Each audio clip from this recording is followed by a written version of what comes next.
Ya habían pasado muchos años y quedábamos los que quedábamos. Estos todos solo hay dos que son más jóvenes que yo. Este es el primo hermano de mi padre. Este fue el que estuvo 11 meses con pena de muerte. Este es hermano de Boyer. Este es un amigo. Era del Partido Socialista y eso. Este es otro amigo de un Partido Socialista. Y este es otro amigo del Partido Socialista. O sea, que de los familiares no hay ninguno. Este tiene 3 años menos que yo. Este tiene 1 año menos que yo. Este tiene 5 años más que yo. Este tiene 10 años más que yo. Y este soy yo. Y ya se han muerto todos. Solo quedo yo. Conservamos un testimonio gráfico importantísimo, como es una fotografía de hace décadas, precisamente de los protagonistas que han conservado la memoria de los republicanos reprimidos y ejecutados, y que durante la dictadura y después la democracia han conservado y nos han contado lo que pasó. Esta fotografía es muy especial porque está hecha delante del nicho donde está enterrado uno de ellos que había muerto recientemente, y decidieron hacerse la fotografía como testimonio delante del nicho, donde se pudiera leer el nombre del compañero fallecido, y esta fotografía se tomó en uno de los primeros homenajes a las víctimas que se lleva realizando desde hace décadas en Enguera. Ellos nos decían que eso estaba pendiente por hacer y que algún día tendríamos que hacerlo. Pero entonces aún no se daban las circunstancias adecuadas. No había ninguna ley a la que acogerse, no había presupuesto, entonces lo teníamos ahí pendiente. La democracia funcionaba, avanzaba, pasaban los años, las décadas, y eso estaba ahí pendiente. Bueno, en este caso la localización de víctimas en el cementerio de Enguera a nosotros nos llega pues por una de las personas que más tiempo lleva trabajando en temas de memoria, que es Matías. Matías ya había contactado con algún familiar, incluso con el grupo la agrupación progresista de allí de Enguera. Cuando empezamos con el grupo para la recuperación de la memoria histórica, hicimos un acto en Enguera, serían 2005, 2006, por ahí. Entonces, después de las exposiciones que hicimos, ahí hablamos 2 o 3, yo buscaba en concreto a una persona que me decían que había participado en el comando del sargento Fabra cuando evitó la sublevación del ejército en Paterna. Me habían dicho que vivía en Enguera. Entonces lo dije. Aquella persona pues no apareció. Lo que sí que apareció fue otro señor muy mayor que me hizo una parte y con mucho sigilo me empezó a decir que en Enguera había una fosa, que nadie sabía dónde estaba, pero que él sí lo sabía, y un grupo de familiares. Pues así es como me enteré de que en Enguera pues había unos fusilados. Desaparecieron muchos de estos testigos, y que nos dijeron que nosotros teníamos que intentarlo cuando pudiese ser. Ellos sí que tenían una visión de futuro de que podría ser algún día. Yo no lo tenía tan claro, entonces los movimientos memorialistas, la ley de memoria, no se sabía nada de esto y si me apuras, ni se le esperaba porque la democracia había andado hacia adelante y no habíamos tomado decisiones sobre esta parte de la historia. Pero ellos sí que decían que algún día podría ser, seguramente, entonces que no lo olvidáramos. Por una parte me quería informar, pero por otra parte me decía que no hiciese nada porque había mucho miedo. Pero estaba atado de pies y manos, porque las familias de los fusilados aún tenían miedo, no se atrevían a ponerse en marcha, no existía la ley de la memoria. Total que ahí quedó el tema. El inicio del proyecto de localización y exhumación de las víctimas tiene unas raíces de hace décadas, ¿vale? Porque sí, debido a la dictadura franquista, al periodo de silencio y de represión, se perdió el testimonio, la memoria concreta de dónde estaba la fosa. Nadie era capaz de decir exactamente dónde estaba la fosa. Los testimonios decían que ahí, en la plaza debajo del cementerio, cuando terminan las escaleras actuales, donde está colocado el mausoleo, pero eran testimonios inconcretos, porque debido a todo el miedo sufrido, la represión, se había perdido un poco esa memoria.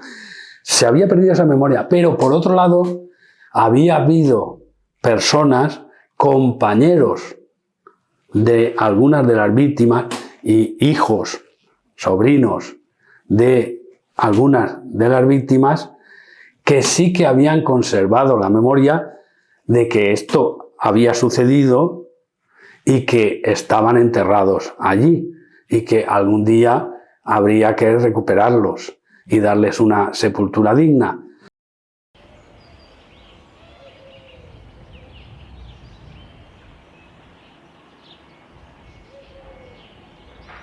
Finales del 20 contactábamos con Alfredo.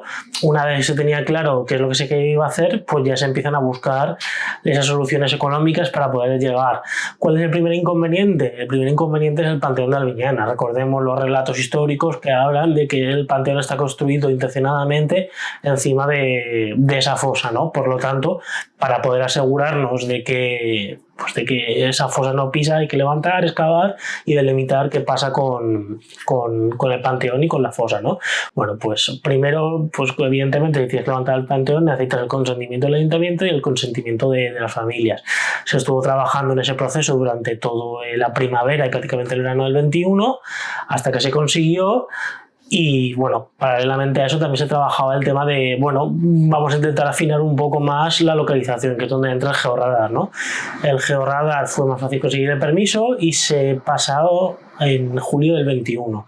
Fueron un par de días de trabajo en el que además se aprovechó para hablar con las familias y contarles un poco cuál iba a ser el proceso. Bien, una vez realizado el proceso, digamos, de georradar y tratado los datos, ya pasamos al desmontaje del Panteón de Albiñana y la exhumación de sus restos. Bueno, esto pasaría a finales del año 21, sería noviembre del año 21, en el que una vez contados con el permiso y con el acuerdo con la familia y el ayuntamiento de que Albiñana volvería a su sitio, porque estaría en un nicho cedido por el ayuntamiento mientras hacían los trabajos, una empresa local realizó el desmontaje, también con el fin de restaurar ese memorial, ¿no? Ese proceso de exhumación duró una mañana, nosotros entrábamos a hacer los trabajos de localización y de excavación de la primera campaña en febrero del 22.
Los 9 de Enguera son las autoridades republicanas ejecutadas cuando terminó la guerra.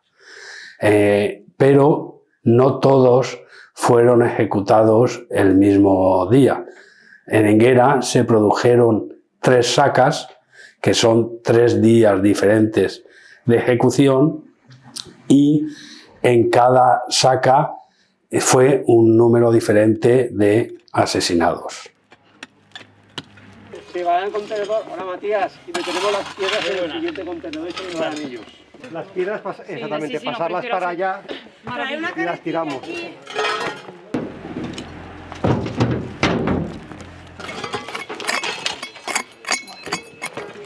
Yo diría que esto es el terreno natural. Y esos bloques son de haber excavado y haber roto la piedra con un... Bueno, ¿qué? Con un mazo. Pero es que esto me parece que es la tierra natural. Entonces las cosas no se deberían ir hacia allí. Esta negativa realmente es la de meter a la Albiñana. Ah, esta. Esta negativa, esta y esa, y esta. Desde luego coincide. Puede ser, hombre, que coincide con lo de la Albiñana. Son las paredes que hemos encontrado. Esto es, Sí, puede esta ser de sí. cuando Albiñana. Igual es la caja de... Esta es la caja de cimentación de la... Claro. De, Y esta, de la sepultura y esta de puede Albiñana. ser la negativa y esto, de una fosa. una cosa previa rota por la sepultura de Albiñana. Claro, entonces claro, igual la fosa está aquí. De aquí para atrás. De ahí para allá. De todas maneras, vamos a, si os parece bien, vamos a asegurarnos, vamos a limpiar y quitar estos bolos. Sí, vamos a retirar el nivel este de... Porque viendo que sale el terreno natural, aquí está claro, o sale algo o sale el terreno natural. Con lo cual, llega el momento en el cual estaremos seguros de que no y nos los hemos bolos Además esos, la tierra parece que está bastante limpia. los bolos esos llegará un momento que tienen que acabar. Claro, es que yo estos bolos creo que Ha salido son un trozo de de haber cerámica muy picado al eso. principio. Claro, Ya, por eso digo que llegará un momento que ya saldrá el terreno natural. Pero Sí. fíjate, es que este bolo, O fosa. ahí se acaba. Vale, pues vamos a pegar un estirón, vamos a quitar todo eso, vamos a dejar todo esto bien limpio, en tierra natural, está blanca, nos vendrá también para subir y para bajar, y todo ya nos plantearemos en tirarnos para allá. Vale, abrimos, desde aquí abrimos 2 metros, por ejemplo, ¿os parece? Hacia allí. Sí. Si nos metemos de límite 2 metros, Sí, tendrán que desmontar empezamos a aquí. bajar. Vamos a documentar la fosa en planta y en perfil. Y eso es ¿Vale? otra. ¿Estamos de acuerdo? Vale, pues esta piedra para afuera. Vamos a picar eso y empezamos a quitar piedras.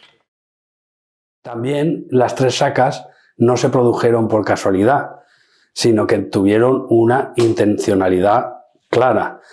La primera saca, el primer asesinado, fue el teniente de la Guardia de Asalto, que era el encargado del orden público en la población por parte del gobierno de la República.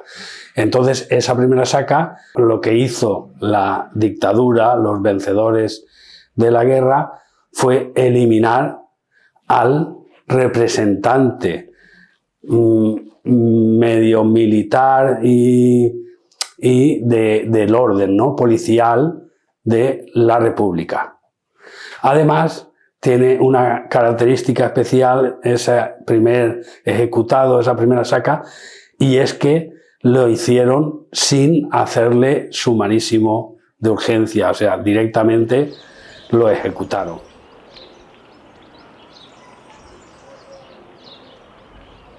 Pedro Herrero, este es el teniente, este lo vi yo cuando lo llevaban en la caja del camión, en el centro sentado en un taburete o lo que fuere, y todo rodeado de camisas negras, y estábamos, un primo hermano mío, que a su padre lo mataron pero en Valencia, estábamos los dos y nos dijeron que aquella tarde lo iban a fusilar. Y nos fuimos allí a la carretera, que sabíamos por dónde tenía que pasar el camión, y los vimos. Y ya digo, es el primero que mataron, como te digo.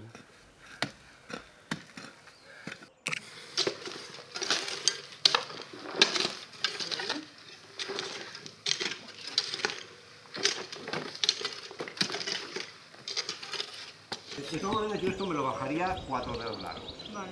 Vale, pues digamos, lo bajaría hasta aquí. Así que... ¿Vale? Hasta este nivel. Vamos a dejar todo esto bajo hasta este nivel, ¿vale?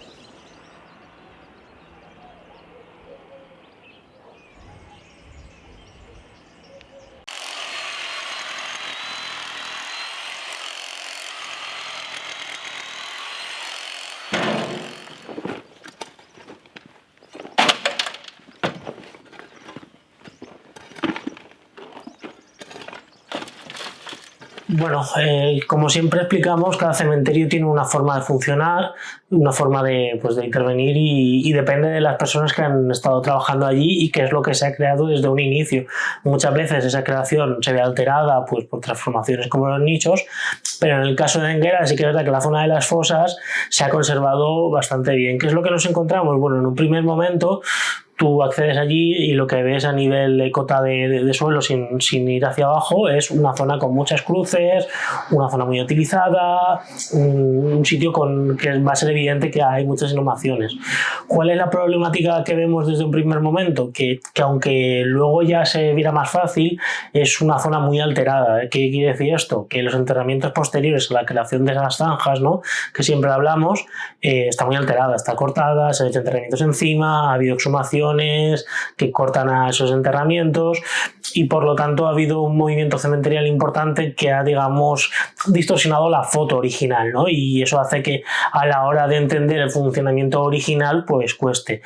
Una vez entendido esto, además se habló con personas del pueblo, testimonios orales, incluso algún investigador local que nos decía que originalmente se construyeron esas zanjas sobre todo para las personas que no tenían recursos. Siempre recordemos que los nichos, según en qué épocas, es un elemento de lujo, no todo el mundo podía pagar un ataúd, no podía pagar un nicho, por lo tanto una gran cantidad de las personas que mueren a principios de siglo, o mejor dicho el primer tercio, acaban en las zanjas, ¿no? Bueno, pues una vez entendido este proceso, se empieza a seguir el espacio que tenía solicitado, se empieza a seguir y encontramos pues un par de zanjas que podemos seguir. Con la fortuna o no fortuna que la primera que estamos excavando sí que es verdad que rodeado de muchas inhumaciones ordinarias. Cuando digo rodeado quiere decir que está sobre inhumaciones que ya habían anteriormente y que posteriormente también se entierran personas sobre esta víctima. Fue un proceso complicado porque supuso excavar y determinar una gran cantidad de inhumaciones que no tenían nada que ver con el proceso, pero bueno, al final siendo metodológicos y siendo constantes se lleva a localizar a esta víctima. Sí, parece que tenemos a uno de los fusilados. ¿Sí? ¿Por la cabeza? No, tiene una costilla que tiene un orificio de bala. Se ve una marca redonda. Podrías pasárselo a Javi, ¿no, Alex? Sí, he pasado por Lo he hecho foto. Vale.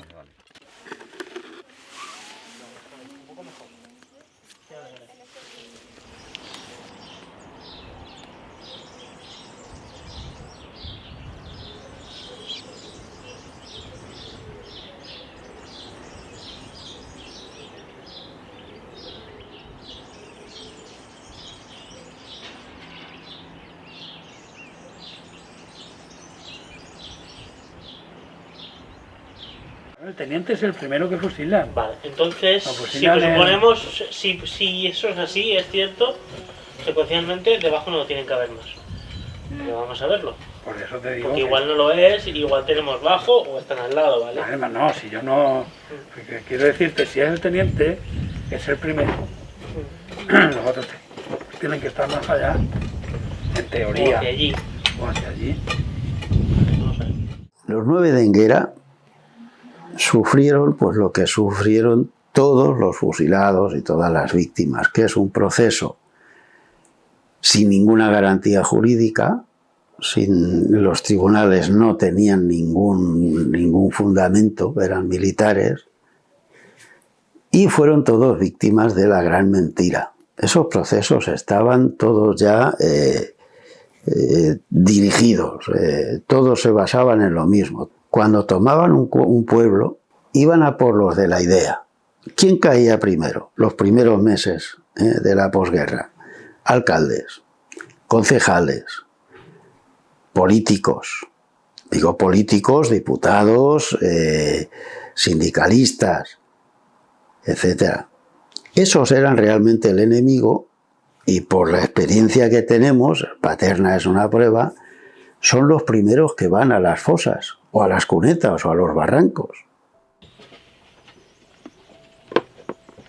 Que tiene ioides y tiroides. Luego de las cervicales, las tiene todas, ¿vale? Fuera. La mandíbula. Y en aspectos antropológicos pon que tiene fusionado la apófisis sifoides y del esternón. O sea, la bala entra por aquí ¿no? Como si viniese así, entonces rompe. Y aquí es donde queda el bisel.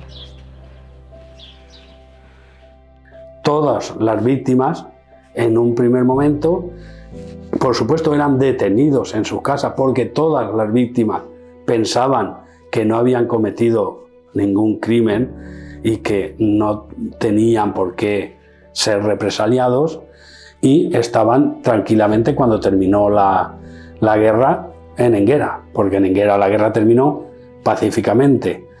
Entonces los detuvieron en sus casas y los trasladaron a la cárcel. Allí coincidieron todos, no solo las víctimas ejecutadas en Enguera, sino otras víctimas que después serían ejecutadas en Paterna, otras víctimas que fueron trasladadas a otras cárceles posteriormente. Todos coincidían allí. La cárcel estaba llena, no solo de personas de Enguera, sino de personas de diferentes pueblos del partido, de las poblaciones del partido judicial. Todos coincidieron en la cárcel, estaban allí concentrados, y de allí fueron sacados en los diferentes días de ejecución hasta la tapia del cementerio para ser ejecutados. Uno de las camisas negras, que era de Alcira, y aquel se vanagloriaba de haber muerto al teniente y de no haberle tirado a matar. Se vanagloriaba él.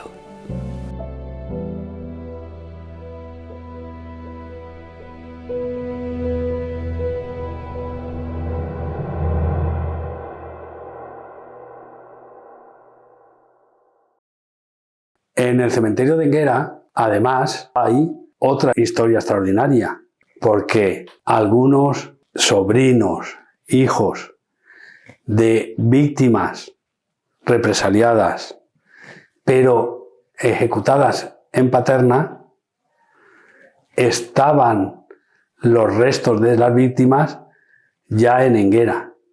Como siempre que localizas víctimas, digamos, en una situación que no es la más, vamos a decir, técnica, ¿no? Es decir, que no están individualizados, que no están en sus cajas, siempre nosotros tenemos la sensación de que podemos hacer algo. Pues tenemos la posibilidad de poder abrir el nicho y exhumarlo, estudiarlos, individualizarlos, identificarlos, y luego ya las familias que hagan lo que crean conveniente.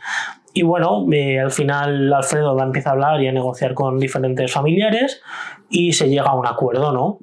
¿Cuál es el siguiente problema? Ver quién paga esto.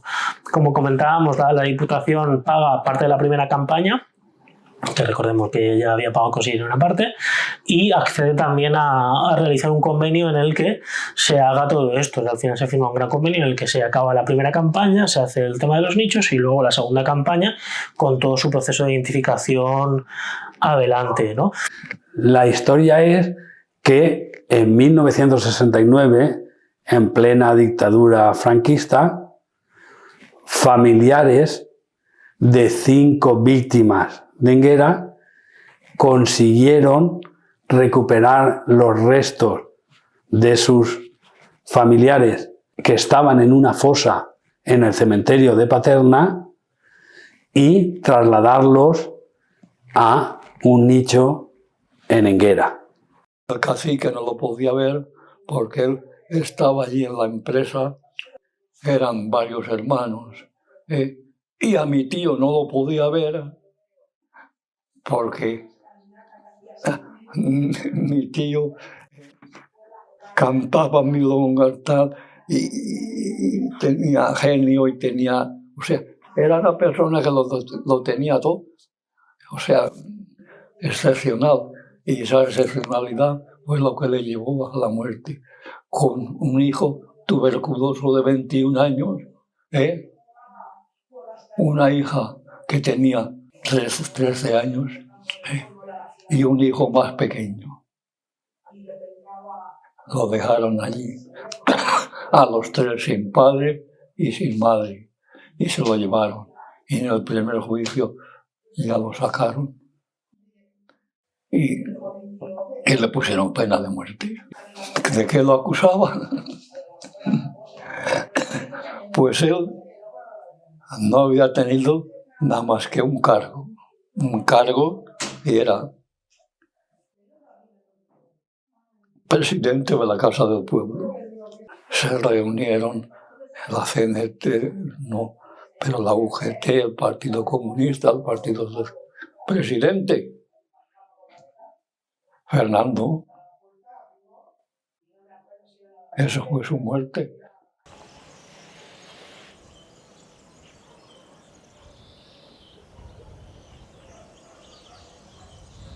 Pero bueno, sí quería comentaros un poco qué es lo que vamos a hacer realmente, porque es un caso un poquito complicado al no estar en conexión anatómica, pero es verdad que me habéis dicho que están en grupos y que a lo mejor puede que estén separados ya por sí. Entonces vamos a intentar mantener esa separación y lo que haremos pues es hacer el estudio antropológico. Me lo voy a llevar a un laboratorio que tenemos en la Universidad Complutense, en el Instituto Pluridisciplinar. Lo que haremos es individualizarlos, es lo primero. Es la tarea más complicada, porque todo depende de quién hizo la exhumación paterna y en qué estado se encuentran los huesos. Si se encuentran bien, pues va a ser relativamente fácil, pero nos va a llevar mucho tiempo. Y una vez que los tengamos individualizados, lo que haremos es entregar una muestra ósea y dental al laboratorio de genética para hacer el cotejo genético con las familias que hayáis donado el ADN. Cuando lo fusilaron, era muy pronto, era el 7 de septiembre. Resulta que una mujer de aquí del pueblo se fue a Valencia y se puso al servicio en una casa de servicio. Casualmente, aquel era militar y le dijo, pues no te preocupes, si fusilan a tu primo, yo te avisaré. Y cuando fue, volvió a casa seguramente y le dijo, los han fusilado esta mañana, yo no me he enterado. Entonces ella llamó a un primo hermano y fueron a Valencia y los habían fusilado aquel día y llegaron allí, se fueron al cementerio. Se fueron al cementerio y acotaron el sitio donde los habían enterrado. Llegó un día que se podían desenterrar. Se preocupó de desenterrarlos. Pidió autorización. El sepulturero, que ya no era aquel, pero aquello estaba acotado. Y me dijo, Paco, bueno, yo siempre me tenía amigos como sus padres también, porque también era mayor que él. Vendrás a desenterrar a mi padre. Digo, bueno, el único que no era hijo, mi hermano, era yo, y fuimos en una furgona con una caja de madera y nos presentamos allí. Pero mi primo ya lo tenía todo hablado y todo preparado y todo con el sepulturero, pero ya habló con el sepulturero y le dijo, con la autorización para desenterrarlos y eso, y le dijo al sepulturero, porque ellos no iban a sacarlos, el sepulturero quedó de acuerdo con mi primo, no sé los acuerdos que tomaron ellos, y le dijo mi primo que nosotros iríamos tal día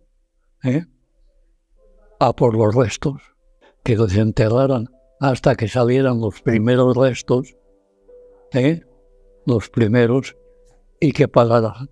Nosotros cuando fuéramos, entonces ya había que sacar los restos.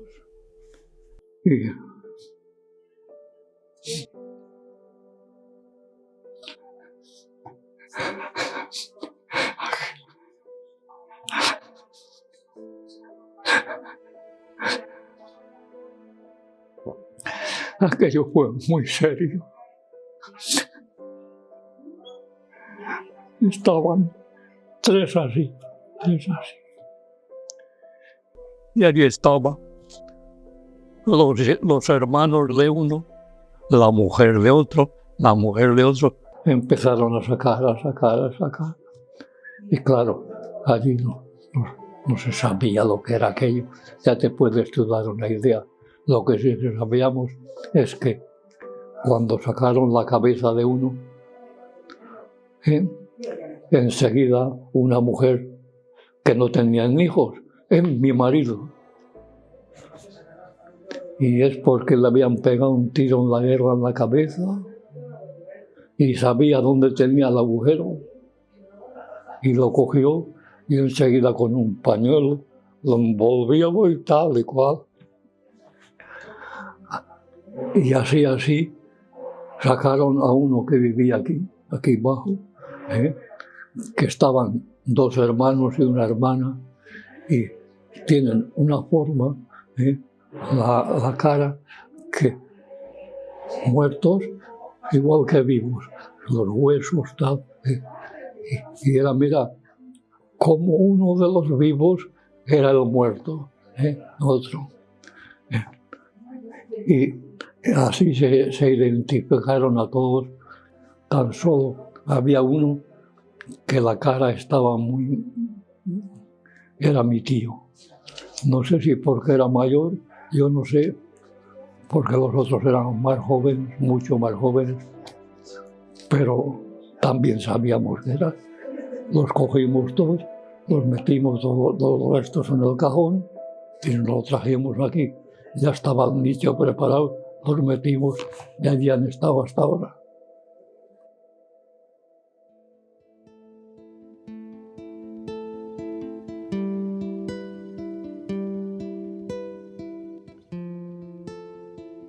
Bueno, en la segunda campaña teníamos como objetivo encontrar a 8 víctimas más de la represión franquista. Entonces, lo primero que hicimos fue hacer un proyecto inicial marcando un área muy grande para poder acceder a los mayores puntos calientes, digamos, que considerábamos que donde podían aparecer esos 8 represaliados. Pero una vez en campo y mirando situando dónde había salido el primer represaliado en la campaña anterior, lo que hicimos fue ser un poco prácticos y trasladamos mentalmente la zanja en dirección norte y empezamos por un triangulito que había lo más pegado al camino, a la zona de paso actual. Y ahí fue cuando empezamos a hacer la excavación de manera más intensa en esa zona y paralelamente también ampliamos un poco, hicimos varias ampliaciones y para poder, digamos, abarcar más terreno y poder tener un mayor resultado. Que parecen de conminuta, es decir,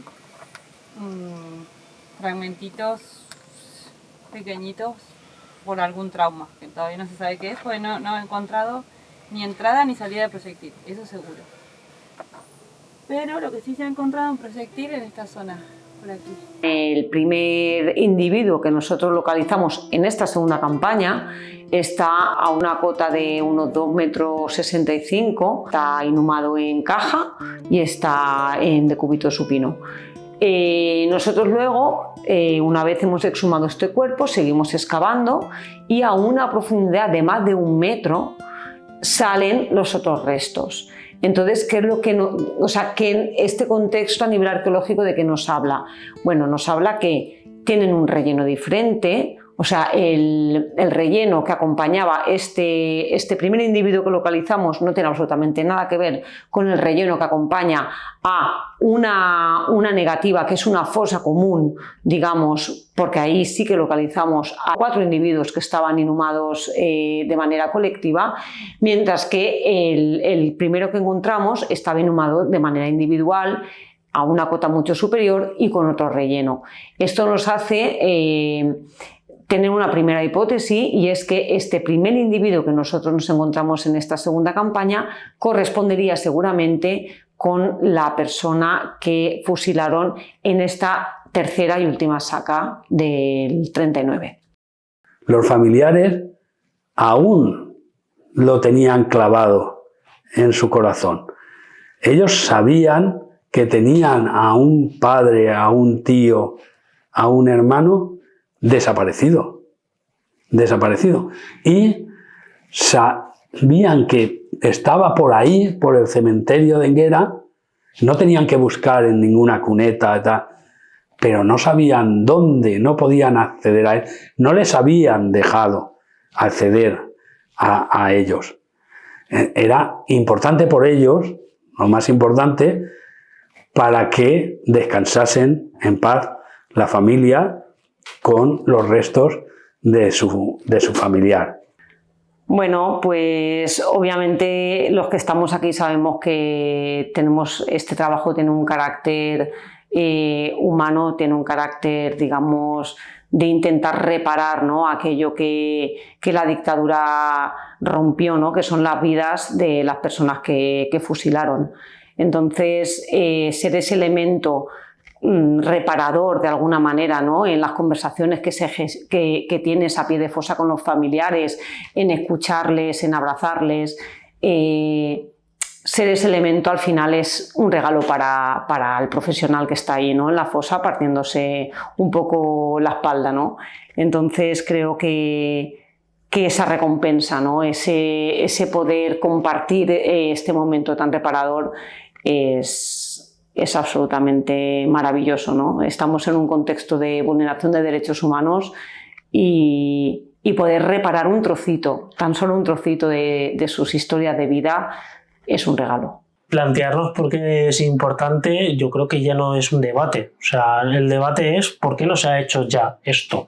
Quiero decir, tú has tenido, siempre hablamos de lo mismo, de 80 años a 9 personas enterradas en un sitio que estoy seguro de que si hubieran podido siempre vamos a lo mismo. La elección de las familias. Ya es aberrante que fueran detenidas, que fueran juzgadas sin garantías democráticas, que fueran asesinadas y que fueran ocultadas. Pero es que además que estemos debatiendo que se tienen o se tienen que exhumar, no es lo mismo, porque es un tema de cercanía, pero tú no debates en los conflictos armados actuales si hay que dignificar a esas víctimas, si hay que enterrarlas bien, si hay que darles una sepultura como toca para que las familias puedan llorar.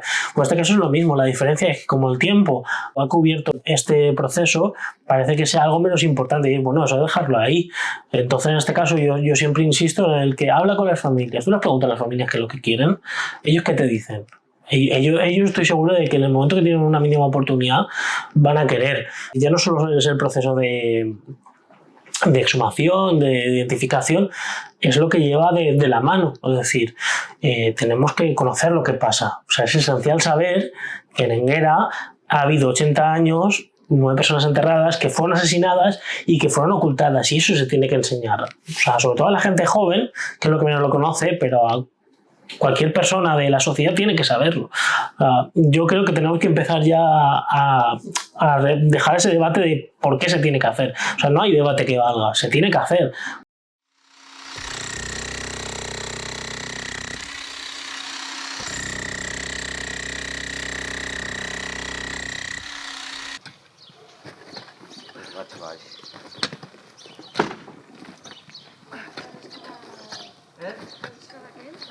Me parece perfecto pues que en España se pudiera hacer lo que se hizo en Alemania o en Estados Unidos, que tras una guerra y un enfrentamiento salvaje haya esa reconciliación, pero para eso hay que reconocerse unos y a otros, y los otros a los unos.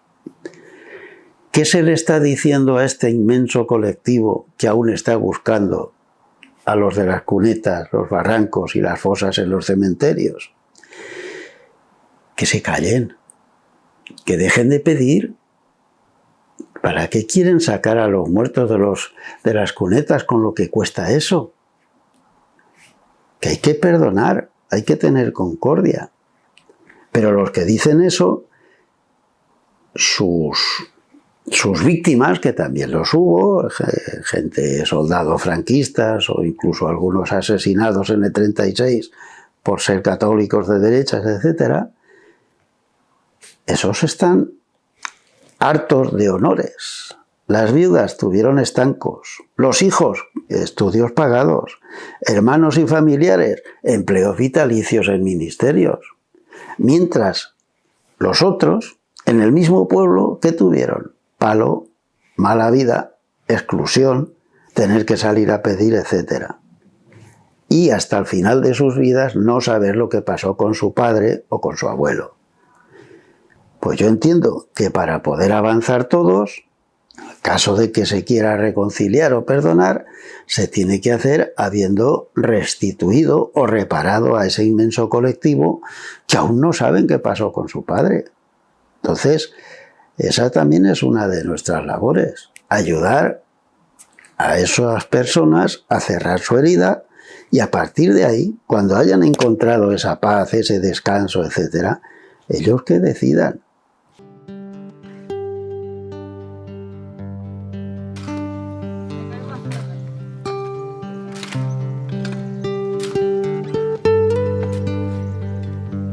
Las generaciones actuales lo tienen que saber y con ese conocimiento cada uno decidirá lo que quiere pensar y lo que quiere actuar y cómo le influye o no le influye. El poner ahí un punto y decir hemos exhumado a 9 personas fusiladas, ¿no? Esto yo creo que la gente cuando pasa por ese camino ya no pasa igual, ya no lo andas igual, ya dices, ostras, es que la fosa estaba aquí al lado, ¿no? Entonces esa conciencia, esa toma de conciencia es un trabajo que a nivel de colectividad, a nivel de pueblo te identifica, te atraviesa, ya no eres lo mismo que antes, ni caminas el camino igual, ni tienes la conciencia igual. Entonces eso te hace avanzar, porque todo lo que sea tomar conciencia de las realidades te hace avanzar como sociedad, ¿no? Entonces creo que Enguera es eso, Enguera es un ejemplo de lucha por parte de muchas personas que están luchando, pero en especial nuestro gran referente podría ser Alfredo, ¿no? Que se ha partido el pecho buscando información, hablando con familias, y sobre todo queriendo dar voz a aquellas personas que fueron silenciadas, ¿no?